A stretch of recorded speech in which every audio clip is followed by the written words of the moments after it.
What if everything you believed about why you suffer was wrong? Not slightly off, completely wrong.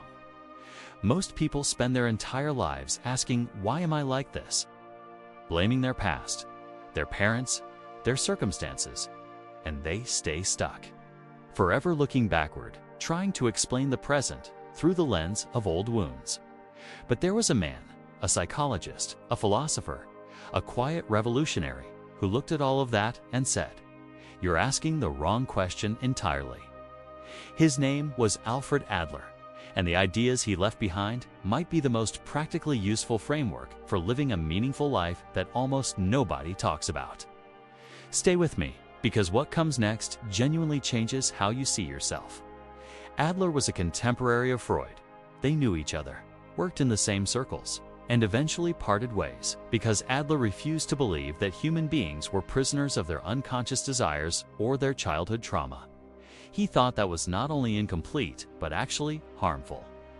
His central idea was radical for its time, and it's still radical today.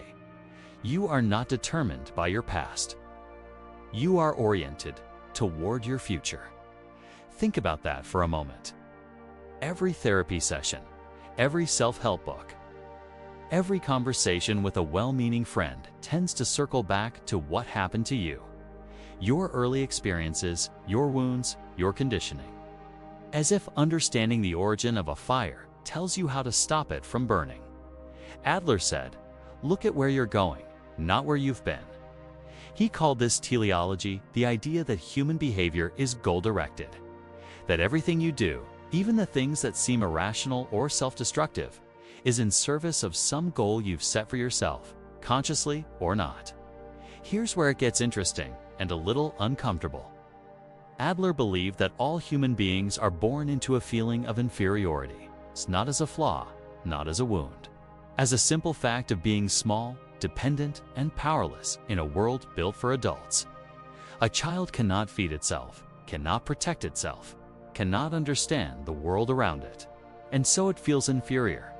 Not in a tragic sense, but in a deeply motivating one. Because here's what Adler noticed. That feeling of inferiority becomes the engine of everything. The drive to grow, to improve, to connect, to contribute. Every human achievement, every act of learning, every moment of courage. It all begins as a response to that original universal feeling of I am not enough yet. This is not a cause for shame. It is the source of all human striving. The question is not whether you feel inferior. The question is what you do with it. And this is where the path splits. Some people respond to inferiority by growing towards something, developing skills, building relationships, contributing to their communities. Adler called this striving for superiority, but he didn't mean superiority over others. He meant the drive to move from a felt minus to a felt plus, to become more capable, more connected, more fully yourself. Others respond to inferiority by retreating, by building elaborate systems of protection, by developing what Adler called an inferiority complex, not just feeling inadequate, but using that feeling as an excuse to stop trying. And here's the thing nobody tells you. Both responses feel exactly the same from the inside. The person who withdraws from life tells themselves a story just as convincing as the person who moves toward it. The difference is not in how they feel. The difference is in the direction they've chosen to move. Your feelings are not your destiny. They are your starting point. Now let's talk about something Adler called lifestyle. And this is one of the most quietly profound concepts in all of psychology. By around the age of 5 or 6, Adler believed each of us has already constructed a basic framework for understanding ourselves and the world, a kind of operating system. He called it the lifestyle, not lifestyle in the modern sense of routines and habits, the deepest map of your beliefs about who you are, what the world is, and how you fit into it. Some people develop a lifestyle built on the belief that they are capable and the world is cooperative. Others build theirs on the belief that they are fragile and the world is threatening. Others still believe they are exceptional and the world owes them something. None of these lifestyles were chosen consciously. They were constructed by a small child trying to make sense of a confusing world with very limited tools. And they work. They help that child navigate. The problem is, most people never question them. They carry the map made at age 5 into a life that looks nothing like the terrain it was drawn from. Adler's quiet invitation is this: you can examine your lifestyle. You can revise it. You can draw a new map. And this is the point where his thinking becomes genuinely freeing if you let it land. You are not your past. You are not your wounds. You are not the story the 5-year-old version of you constructed to survive. You are a person with the capacity to look at that story, to see it clearly, and to choose a different orientation. This doesn't mean your pain wasn't real. It was, it is. It means your pain doesn't have to be your destination. One of Adler's most important contributions is something called social interest Gemeinschaftsgefühl in German, which translates roughly as community feeling, or a sense of belonging to something larger than yourself. Adler believed that mental health, real, deep, lasting mental health, could almost be measured by the degree to which a person genuinely cares about others. Not performed care, not transactional kindness, but a felt sense of connection to the people around you and to the human community as a whole. This sounds almost too simple, but sit with it. So much of what we call suffering, anxiety, depression, meaninglessness, loneliness is characterized by an intense, consuming focus on the self. What am I feeling? What do people think of me? Why am I not happy? Why isn't my life working? Adler would gently point out, when your attention is entirely on yourself, the world contracts. When your attention expands to include others, their struggles, their needs, your capacity to contribute something loosens, something breathes. The antidote to many forms of suffering is not to dig deeper into yourself, it is to look outward.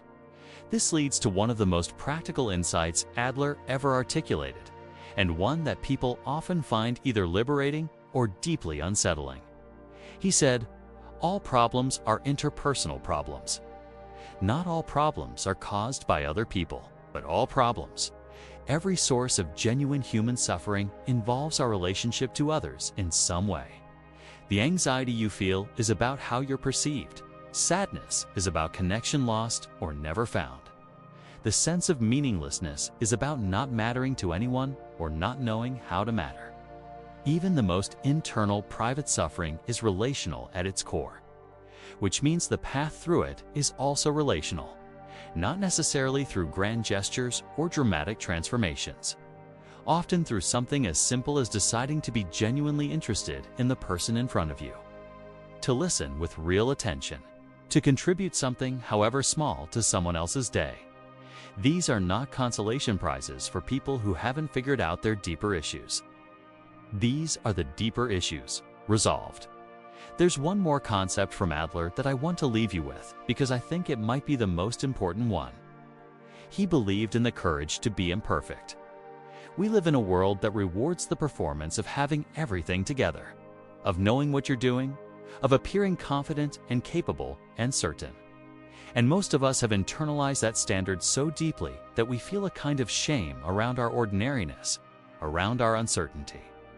Our mistakes, our half-formed attempts at living. Adler said, courage is not the absence of inferiority, 'tis moving forward anyway. The courage to be imperfect means showing up without all the answers. It means starting something before you're ready. It means being willing to be seen in your attempts, not just your successes. It means treating your own stumbling as evidence of effort rather than proof of inadequacy. You do not need to have solved yourself before you begin to live. You are allowed to be a work in progress and still consider your life meaningful. So what does a meaningful life look like, according to Adler? It looks like this: a person who has stopped asking, why am I this way, and started asking, what am I moving toward? A person who feels their inferiority, not as a verdict, but as an invitation. A person who has, however imperfectly, revised the story they tell about themselves. A person who cares, genuinely, actively about the people around them. A person who contributes something, however small, to the world they live in. Not a perfect person, not a healed person, not a person who has arrived somewhere final and complete. Just a person who is moving in the right direction, with courage, with care. That is enough. According to Adler, that has always been enough.